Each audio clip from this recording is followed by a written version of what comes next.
Hi, good day. Welcome to the Sesame Tube.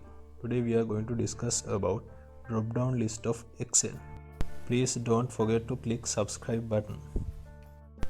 First we want to list down the characters like A, B, C, D, E and F. And you want to be selectable from this column right here. Go to the data tab, click on data validation and choose list from the menu. In the source, select the choices that you want to make available and hit enter.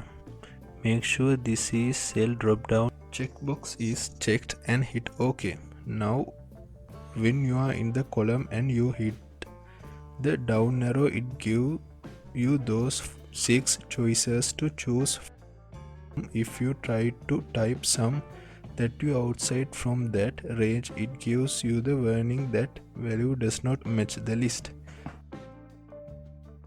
Thank you. If you like more videos, please like, share and subscribe.